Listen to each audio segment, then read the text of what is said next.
Lying on you and saying something about you that is not true, it just doesn't feel good. It doesn't. Fans have often wondered why Johnny Gill, the R&B singer behind hits like My, and Rub You the Right Way, seemed to disappear from the spotlight. Now, in a surprising turn, Gill is opening up about the dark secrets that kept him away from the music industry for years. Despite his fame and success, his journey has been marked by setbacks, unexpected challenges, and the constant fight to make his voice heard. As the truth begins to emerge, let's take a look at the ups and downs of his career. Before diving into the reasons behind why he was forced out of the industry, let's first take a look at Johnny Gill's journey to fame to better understand what really happened. Johnny Gill was born on May 22, 1966, in Washington, D.C., and grew up in a neighborhood on Southeast G Street. His father, Johnny Gill Sr., was a Baptist minister, while his mother, Annie Mae Gill, was a devoted wife and mother. As the youngest of four brothers, Jeff, Randy, and Bobby, Johnny was affectionately nicknamed Boogie, short for Boogaloo. Music was a central part of Johnny's upbringing, and by the age of 5, he was already showcasing his talents, performing alongside his family's gospel group, Little Johnny and Wings of Faith. The group included his brothers, and Johnny's voice, despite being the youngest, was the most powerful and striking. In addition to Little Johnny and Wings of Faith, Johnny and his brothers also formed another gospel group called the Gill Special. His brother Randy would later become a solo recording artist and a member of the group 2D Extreme. Even as a young child, Johnny's vocal ability set him apart, and it became clear early on that he possessed an extraordinary talent for music. However, life wasn't without its difficulties. When Johnny was just 8 years old, his parents separated, an event that deeply affected him. The split left an emotional impact on Johnny, and he carried that pain with him for many years. His mother became his rock during this tough time, providing the emotional support he needed to navigate the complexities of his family life. As Johnny transitioned to junior high school, his musical gift remained a defining part of his identity. But it wasn't just his voice that made him stand out. His sense of style was equally unique. While other kids his age wore jeans and t-shirts, Johnny was known for showing up to school in suits and ties. His mature, formal fashion choices were unusual for someone so young, but they reflected his distinctive personality and early sense of professionalism. Johnny Gill began his education at Kimball Elementary School in Washington, D.C., where his early years were shaped by both academics and music. Afterward, he attended Sousa Junior High School, continuing to develop his musical talents alongside his studies. Eventually, he enrolled at the prestigious Duke Ellington School of the Arts, a fitting place for someone with his exceptional vocal abilities. However, as Johnny's music career began to take off at a young age, balancing school and his budding career became increasingly difficult. To manage both, Johnny completed his high school education with the assistance of a tutor who provided one-on-one instruction, allowing him to continue learning while pursuing his music ambitions. Originally, Johnny had aspirations beyond music. He had planned to attend college and earn a degree in electrical engineering, a field that intrigued him. He saw education as an important path, but the pull of music and the success he was already experiencing made it difficult to follow through on this dream. Ultimately, Johnny chose to focus fully on his passion for singing, leaving college plans behind to concentrate on his music career, a decision that would soon pay off. While still in high school, Johnny met another young rising star, Stacy Lattisaw, who had already made a name for herself with the hit song Let Me Be Your Angel. Their meeting was a turning point for Johnny, as the two quickly developed a close friendship and musical partnership. Stacy recognized Johnny's immense talent and played a crucial role in his early success. She encouraged him to record a demo, which she helped him create, and it was this demo that would change Johnny's life. The demo made its way to the president of Atlantic Records, who was immediately impressed by Johnny's vocal ability and saw his potential. At just 16 years old, Johnny was signed to the label, and soon after, his self-titled debut album was released under Atlantic's subsidiary, Cashin Records. This was a major milestone in Johnny's life, marking the official start of his professional music career. His partnership with Stacy Lattisaw, which led to this breakthrough, set the stage for Johnny's rise in the industry. Johnny Gill's self-titled debut album, Johnny Gill, was released on April 6, 1983, marking his official entry into the world of professional music at just 16 years old. While his extraordinary voice was the centerpiece of his talent, Johnny was also a multi-instrumentalist, capable of playing the drums, piano, and bass. This musical versatility added to his already impressive vocal abilities. His first single, Super Love, quickly caught the attention of listeners, who were astonished that such a powerful, mature voice could belong to someone so young. Despite this, the single didn't reach the level of commercial success that Johnny and his record label, Atlantic Records, had anticipated. The issue wasn't his talent. It was how to market such a unique artist. At just 15 years old when the song was recorded, Johnny had a voice that sounded like it belonged to someone much older. His deep, resonant tone seemed more fitting for an experienced adult singer, creating a mismatch between his youthful appearance and the mature sound of his music. As a result, the label struggled to find the right audience for Johnny's music. It was difficult to market him as a teen sensation like many of his peers. Yet his sound didn't quite fit the mold of more mature R&B acts either. Despite the early challenges in his career, Johnny Gill remained determined and continued to push forward with his music. His next major project came when he teamed up with Stacy Lattisaw for a duet album titled Perfect Combination, released in 1984. This album allowed Johnny to showcase his talent in a new way, demonstrating his ability to collaborate seamlessly with another artist.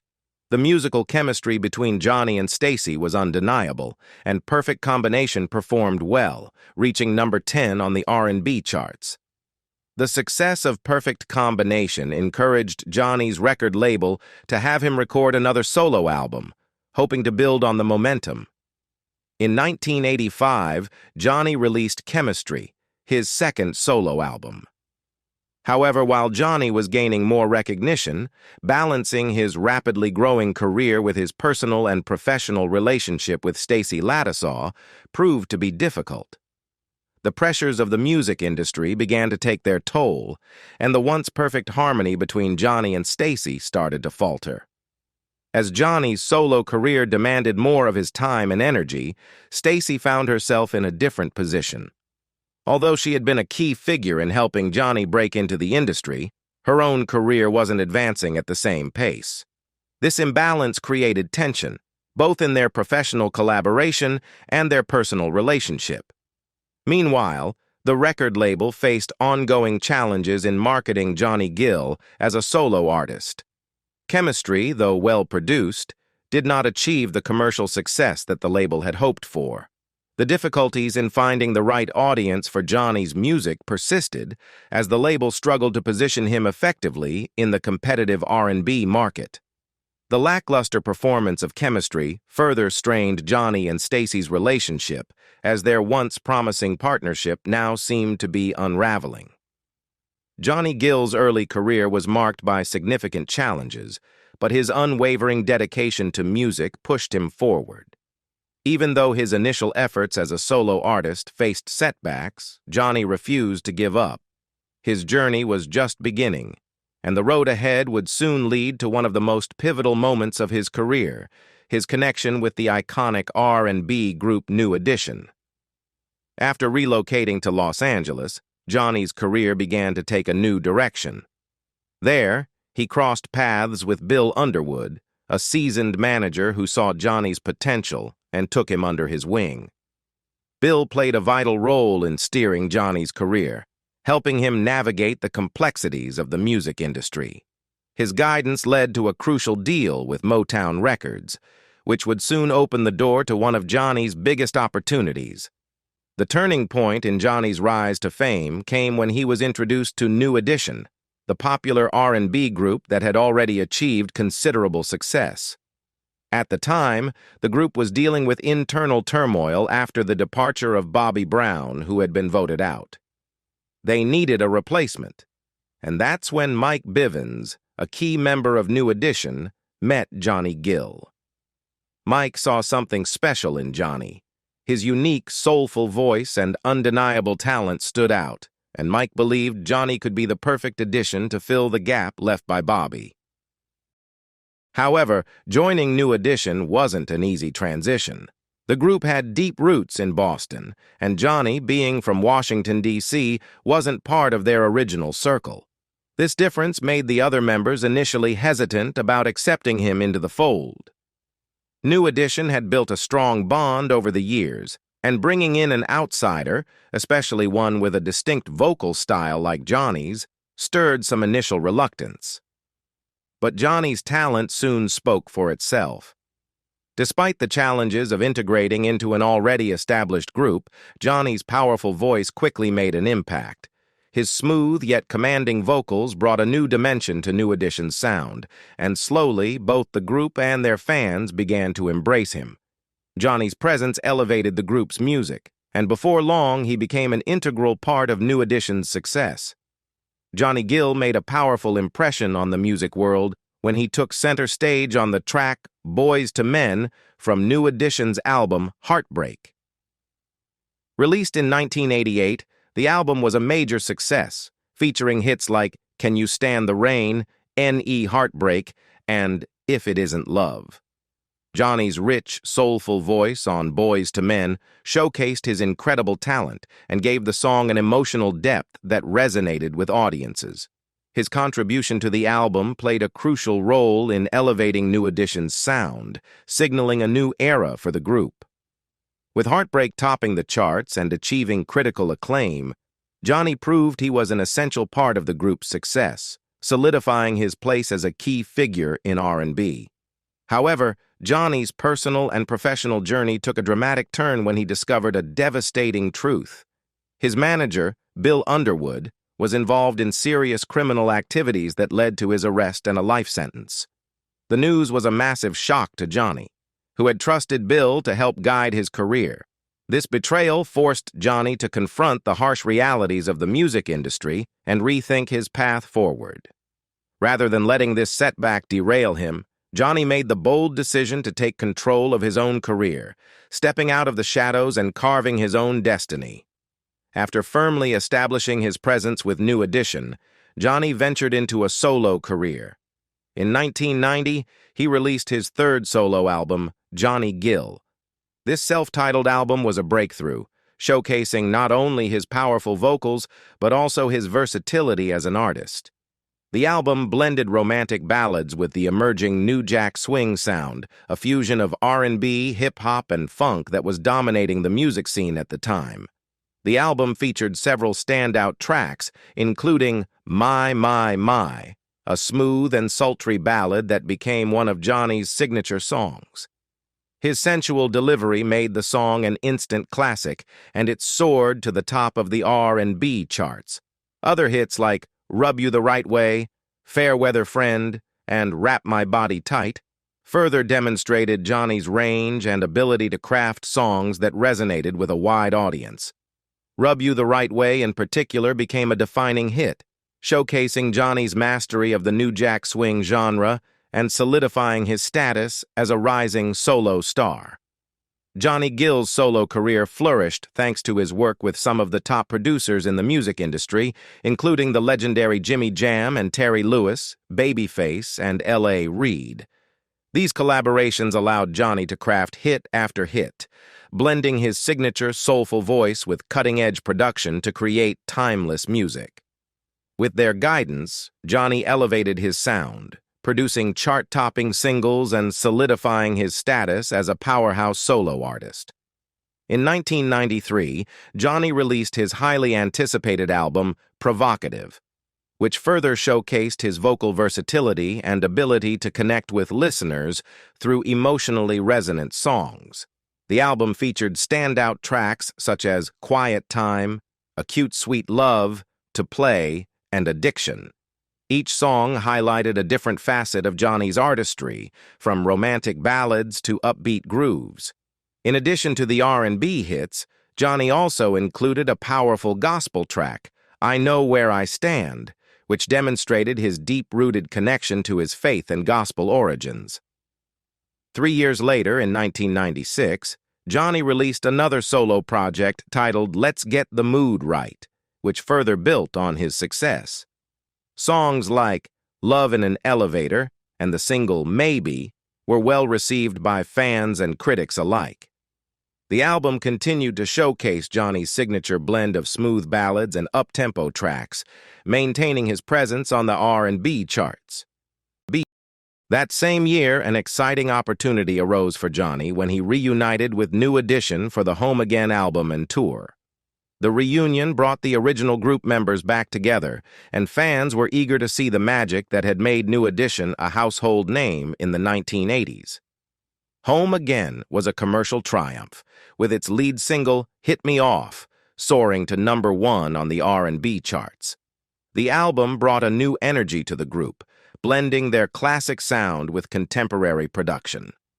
The accompanying reunion tour was a massive success, selling out arenas across the country as fans flocked to witness the legendary group's return to the stage. On stage, New Edition was nothing short of spectacular. Their performances were electrifying, and their chemistry and energy were a testament to why they were once one of the premier R&B groups of their era. However, behind the scenes, the reunion was fraught with difficulties. Long-standing tensions among the members resurfaced, creating significant internal strife. These issues led to a range of problems, including members arriving extremely late to concerts.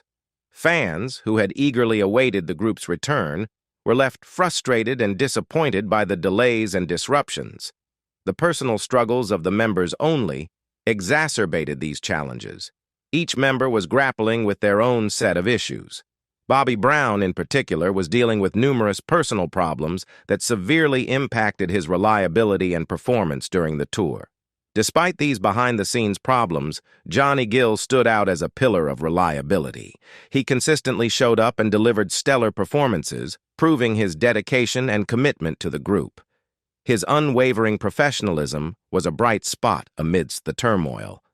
Unfortunately, despite the group's on-stage brilliance and Johnny's steadfast presence, the persistent issues eventually led to the shutdown of the Home Again reunion tour. Financial troubles compounded the difficulties facing New Edition during their reunion tour. Despite their shows being sold out, poor management of the tour led to substantial financial losses. The mismanagement resulted in mounting debts and numerous lawsuits, placing the group in a precarious financial situation. They found themselves collectively responsible for millions of dollars in debt.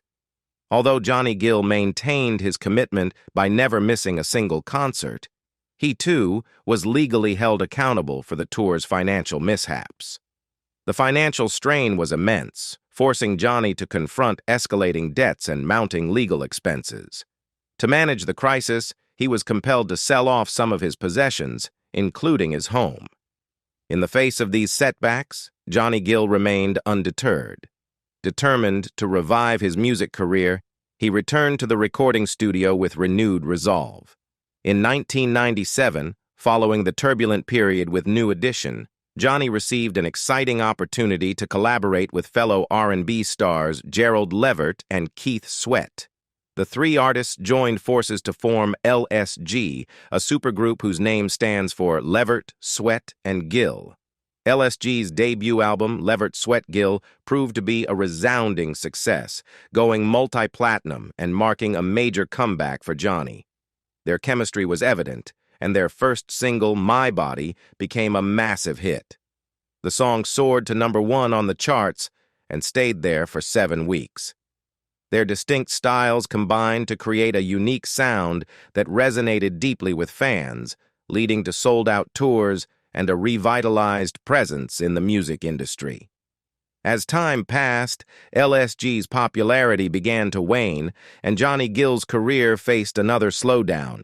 However, Johnny experienced a resurgence in 2004 when he reunited with New Edition.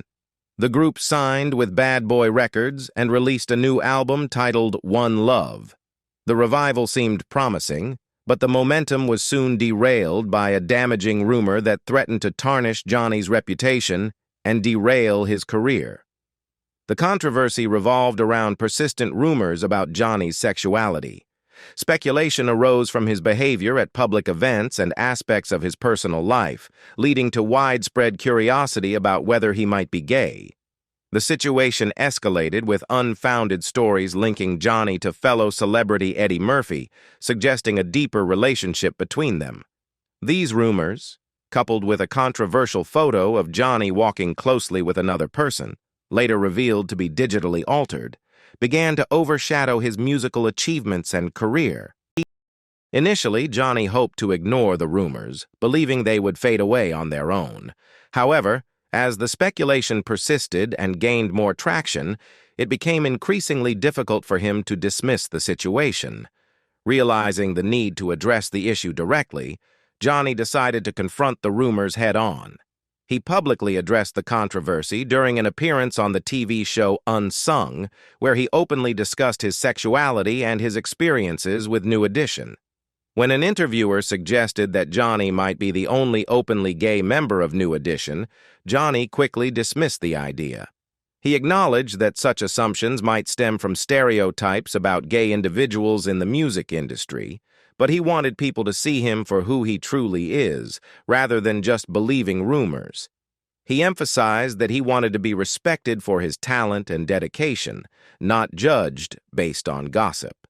After addressing these rumors, Johnny chose to step back from the public eye for a while, hoping the speculation would die down and things would settle.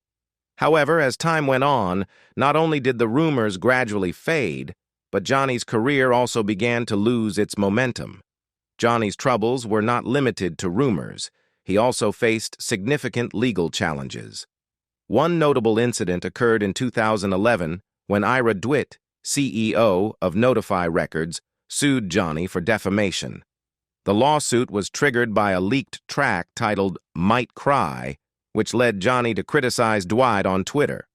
Johnny accused Dwight of hiring another singer to finish vocals on his song without his permission and of creating a fake Twitter account to leak the unfinished single. He argued that his record deal granted him the authority to decide which songs were released as singles. Johnny's tweets, in which he referred to Dwight as deranged and fucking nuts and disparaged Notify Records as a fake company, were central to the defamation claim. He also suggested that Dwight had inappropriate intentions toward the song's producer. Johnny framed his comments as a matter of free speech, expressing concern that imposing legal responsibility on Twitter remarks could lead to an overwhelming number of lawsuits over everyday comments. The lawsuit was eventually dropped after Johnny reconciled with Dwight and the label executive. In 2013, Johnny Gill encountered another legal issue, this time as the plaintiff. He filed a lawsuit against the Four Seasons Beverly Hills Hotel, alleging that the hotel failed to protect him during a disturbing incident. Johnny claimed that a drunk man, who used racial slurs and physically assaulted him, was not addressed by hotel staff, leading to his injuries and inability to perform. Represented by Michael Shapiro, Johnny sought $1 million in damages, accusing the hotel of negligence for not intervening, not providing adequate care, and failing to ensure his safety. The lawsuit also aimed to cover his pain, suffering, and medical expenses from the attack. This legal battle added yet another layer of complexity to Johnny Gill's life, highlighting that his challenges extended beyond his career into his personal life. But the legal troubles didn't stop there. In 2019, Johnny found himself entangled in a significant dispute with his record label, MCA Records. The label accused Johnny of breaching their contract by failing to deliver 3 albums within a 5-year period as agreed. MCA demanded compensation for the breach, while Johnny contended that he had not violated the terms. He argued that the label's expectations were unrealistic, citing the high costs of producing and promoting multiple albums in such a short time. In response, Johnny filed a counterclaim, seeking millions in damages, alleging that MCA had not paid him the royalties due for his music released under their agreement. The public was taken aback when Johnny Gill made headlines by confronting Tracy Edmonds, who was known for her past relationship with Eddie Murphy. Johnny's decision to openly challenge Edmonds sparked widespread surprise among fans and music enthusiasts, leaving many puzzled and eager to understand the motives behind his actions. The incident quickly gained traction online, with discussions and speculations circulating about the underlying reasons for Johnny's confrontation. Tracy Edmonds responded sharply to Johnny's allegations, dismissing them as baseless and labeling them as outrageous lies. This rebuttal only fueled the controversy, escalating public interest and scrutiny regarding their dispute. The heated exchange between Johnny and Tracy became a hot topic on social media and various online platforms, with users passionately debating and taking sides. Adding to the drama, Tracy Edmonds and Eddie Murphy had recently been in the spotlight for their brief marriage. The couple, who had been together for about a year, tied the knot on New Year's Day in the picturesque setting of Bora Bora. However, their union was short-lived. Just 2 weeks after their island wedding, they chose to end their marriage before it was legally recognized in the United States. Speculation about their split abounded, with rumors ranging from intense arguments to potential disputes over a prenuptial agreement, a legal document outlining financial and property arrangements in the event of a divorce. Johnny Gill, who attended the grand wedding of Tracy Edmonds and Eddie Murphy, recently claimed that Eddie ended the marriage based on advice from his mother, Lillian. According to Johnny, Lillian, who holds significant influence over Eddie, felt that the whirlwind nature of the relationship and the rapid pace of their wedding were cause for concern. Johnny emphasized that Eddie deeply respects his family's opinions, and Lillian's apprehension played a key role in Eddie's decision to end the marriage. However, Tracy Edmonds, who is legally bound by a confidentiality agreement and cannot publicly share the specifics of their marriage, strongly disputes Johnny's account. In a statement to radio host Doug Banks, Tracy expressed profound shock and disappointment at Johnny's version of events. She accused him of spreading falsehoods to protect his own reputation at her expense. Tracy condemned Johnny's actions as desperate and damaging, asserting that his lies were an attempt to shift the blame and tarnish her reputation. Tracy urged Johnny to cease spreading misinformation and allow everyone involved to move forward with honesty. She emphasized that the truth about their relationship and breakup is known to those involved, and she hoped the matter would be resolved so that focus could return to the facts rather than sensationalized rumors. After grappling with a career slump and personal challenges, Johnny Gill made a notable comeback in 2011, marking his return to solo recording after a 15-year hiatus. His comeback album, Still Winning, featured a fresh collection of tracks that reintroduced him to his fans. Songs like In the Mood, Just the Way You Are, It Would Be You, and Second Place showcased his enduring talent and re-established his presence in the R&B scene. The success of Still Winning paved the way for new opportunities. Johnny Gill's career revival led him to leave Fontana Records in 2014. Seizing control of his own destiny, he launched his own record label, J Skills Records. This strategic move allowed Johnny to have greater autonomy over his music and career trajectory. Under J Skills Records, Johnny released the album Game Changer, which resonated strongly with adult R&B enthusiasts. The album was well received, with standout tracks such as Behind Closed Doors and the title track, Game Changer. A particularly notable highlight was his collaboration with former New Edition bandmates on the track This One's for Me and You, which celebrated his enduring connections within the industry. Johnny Gill's career experienced a notable resurgence over the past decade.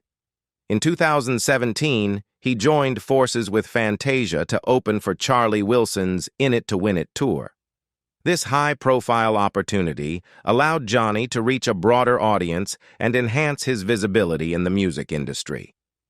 Following up on the success of his previous work, Johnny released Game Changer 2 on September 6th, 2019. This album marked another significant chapter in his career, underscoring his commitment to producing high-quality music and maintaining his relevance in the ever-evolving R&B landscape. In 2023, Johnny Gill experienced an unexpected boost in popularity due to the resurgence of his song "Rub You the Right Way" on TikTok. The platform's influencers and users embraced the track, incorporating it into their videos and introducing it to a new generation of listeners. This social media resurgence rekindled interest in Johnny's music, contributing to his continued success and reaffirming his place in the music industry. Johnny Gill's journey is a testament to his resilience and unwavering dedication to his craft. Through controversies and setbacks, he has consistently reinvented himself, proving his strength and adaptability in the music industry. His relentless passion for music and perseverance have not only carried him through challenging times, but also solidified his place as a lasting and influential artist. As Johnny continues to evolve and surprise us, his story is far from over, and we eagerly anticipate his next moves. What are your thoughts on Johnny Gill's remarkable journey and his recent revelations? Drop a comment below and let us know. Don't forget to like and subscribe to support us. Thanks for joining us. Until next time, stay tuned.